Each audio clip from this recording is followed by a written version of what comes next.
नमस्कार, आप देख रहे हैं HBC न्यूज़ 18। जैसा सबको पता है, देश में कोरोना महामारी बहुत बुरी तरीके से फैली हुई है। बीते कल की अगर बात करें तो 3.5 लाख से थोड़े कम नंबर्स, इनको नंबर्स ही कह सकते हैं, सामने आए हैं और 2700 से ज़्यादा लोगों की इस महामारी से जान चली गई है।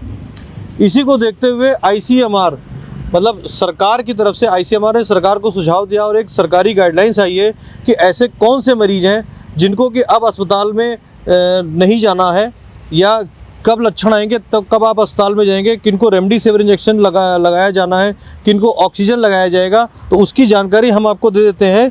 ध्यान से सुनिएगा इस जानकारी को कि अगर आपके अंदर थोड़े बहुत भी लक्षण हैं तो आपको अस्पताल जाना है या नहीं जाना। ये सरकार की तरफ से गाइडलाइंस आई है। हम आपको कुछ नहीं बता रहे इसके अंदर से, जो सरकार ने कहा हम आपको वो बताने जा रहे हैं। पहले समझ लें आप, हल्के लक्षण वाले मरीज वो ध्यान से सुन लें। घर पर क्वारंटाइन होकर सोशल डिस्टेंसिंग, मास्क और हाइजीन का ध्यान रखें। साथ ही साथ एक डॉक्टर के संपर्क में बने रहें। अपने शरीर के तापमान और ऑक्सीजन के लेवल को नापते रहें। अच्छा खाना खाएं और अपने आसपास सफाई का ध्यान रखें। कब आपको डॉक्टर से ज़्यादा परामर्श लेने की ज़रूरत पड़ेगी? अगर आपको सांस लेने में दिक्कत आए तो डॉक्टर से परामर्श ज़रूर करें। तेज़ बुखार आए, खांसी लगातार 5 दिन से ज़्यादा होने पर डॉक्टर को दिखाने जाएं। शरीर में अन्य कोई परेशानी अगर लंबे वक्त तक आपको अगर है तो डॉक्टर से संपर्क जरूर करें। ये ICMR का कहना है, क्योंकि इस वक्त हॉस्पिटल्स के ऊपर दबाव बहुत ज़्यादा बना हुआ है, बेड की कमी हो रही है। तो सरकार भी चाहती है कि हल्के लक्षण वाले लोग जिनको कि अभी ज़रूरत नहीं है अस्पताल में भर्ती होने की, वो घर पर रहकर भी अपना इलाज कर सकते हैं। बहुत सारे इस तरीके से बेड खाली हो जाएंगे तो उन मरीजों को प्रमुखता के आधार पे बेड एलोकेट किए जा सकते हैं जिनको इसकी ज़्यादा सख्त ज़रूरत है। दूसरा, इसके बाद में आता है मध्यम रोग वाले मरीज। ऑक्सीजन लेवल अगर आपका कम हो गया, अगर आप पहले सामान्य लक्षण में थे, अगर आपको लगता है ऑक्सीजन लेवल आपका कम हो गया है, ऑक्सीजन लेवल कम होने पर तुरंत ऑक्सीजन दी जानी चाहिए। घर में ही ऑक्सीजन दी जाएगी, लेकिन सरकार ने ये नहीं बताया कि उनको ऑक्सीजन मिलेगी कैसे। ये बात की बात है। नॉन रिब्रीथिंग फेस मास्क का इस्तेमाल करें। मतलब 3 प्लाई मास्क जो मैंने इस्तेमाल कर रखा है, इसकी जगह पे नॉन रिब्रीथिंग फेस मास्क है, उसका इस्तेमाल करना है आपको। वक्त पर ऑक्सीजन थेरेपी दी जाए। ऑक्सीजन और सांस की दिक्कत की मॉनिटरिंग होनी चाहिए। ज़रूरत पड़ने पर अगर आपको लगता है कि अभी भी समस्या है तो लंग्स का CXR HRCT करवाया जाना चाहिए। ये ICMR का कहना है। ये नई गाइडलाइंस आई है, उसकी वजह भी आपको बताता चलता हूँ, क्योंकि हॉस्पिटल्स में बेड नहीं है, इसकी वजह से नई गाइडलाइन सरकार को जारी करनी पड़ी है। अगर आपके पास हल्के लक्षण है तो आप घर पर रहकर अपना इलाज करें। थोड़े से ज़्यादा बढ़ते हैं, अगर आपको सांस लेने में तकलीफ़ हो रही है तो आप अपना ऑक्सीजन लेवल चेक करें, घर पर ही ऑक्सीजन लें।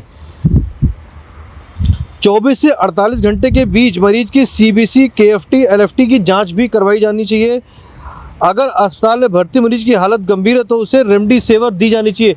ये हम नहीं कह रहे, विशेषज्ञों का कहना है। रेमडेसिविर तब दी जाए जब अस्पताल में मरीज की हालत गंभीर है, क्योंकि आजकल रेमडेसिविर इंजेक्शन के लिए बहुत ज़्यादा मारामारी हो रखी है। हर दूसरा शख्स रेमडेसिविर की तलाश कर रहा है। जितनी ज़रूरत नहीं है उससे ज़्यादा मांग हो गई है। क्यों? क्योंकि एक जो मरीज़ है उसको रेमडेसिविर की ज़रूरत है, मगर उसके 10 तीमारदार रेमडेसिविर मांग रहे। तो हो क्या रहा है कि बाज़ार में जो डिमांड है उससे ज़्यादा मांगने वाले लोग हैं, उसके कहीं ना कहीं कालाबाजारी की संभावना को दिखाई पड़ रही है। तीसरे लोग जो इसके अंदर आएंगे, तीसरे लोगों को जो रखा गया इस कैटेगरी के अंदर, गाइडलाइंस अगर आप पढ़ेंगे तो गाइडलाइंस में जो प्लाज्मा थेरेपी है उसके बारे में भी विस्तार से बता दिया गया है। तीसरे, गंभीर मरीज के बारे में जो बताया गया वो भी आप जान लें। अगर मरीज का ऑक्सीजन लेवल सही नहीं है, ज़रूरत के हिसाब से ऑक्सीजन दे दी जाए। अगर मरीज का ऑक्सीजन लेवल कम हो रहा है तो उसको ज़रूरत के हिसाब से ऑक्सीजन दी जाए, ताकि ऑक्सीजन की सबसे ज़्यादा कमी हो रही है, ऑक्सीजन की शॉर्टेज जो है उसको भी बरकरार सरकार की कोशिश में पूरी तरीके से लगी हुई है कि ऑक्सीजन का जो कमी हो रही है उसको किसी तरीके से पूरा किया जाए। वेंटिलेटर का इस्तेमाल ARD SNET प्रोटोकॉल के तहत किया जाए। मरीज की हालत को देखते हुए उसका CXR HRCT का CTC करवाया जाए। रोजाना मरीज की CBC KFT LFT जांच भी करवाई जाए। मरीज की कोरोना रिपोर्ट नेगेटिव और बाकी सारी जांचें सही पाए जाने पर ही उसे डिस्चार्ज किया जाए। ये ICMR की नई गाइडलाइंस आई है, जिसका अगर हम और आप सब मिल करके अगर पालन करेंगे तो अस्पतालों के ऊपर जो दबाव आ गया है, जो डॉक्टरों के ऊपर दबाव आ गया है, वो कम हो पाएगा। सरकारें बेड तो बढ़ा देंगी, मगर उद्धव ठाकरे ने कुछ दिन पहले ये बात कही थी, महाराष्ट्र के मुख्यमंत्री उद्धव ठाकरे ने कहा था कि हम बेड तो बढ़ा देंगे मगर डॉक्टर कहाँ से लाएंगे। ये हम सबको समझने की ज़रूरत पड़ेगी कि सरकारें बेड तो बढ़ा रही हैं मगर डॉक्टर तो उतने के उतने ही हैं। फिर वही समस्या खड़ी होगी कि हमें बेड तो मिल गया, डॉक्टर नहीं आया, चीखा चिल्ली होगी। उससे बेहतर है कि हम घर में ही रहकर इलाज कर लें अपना।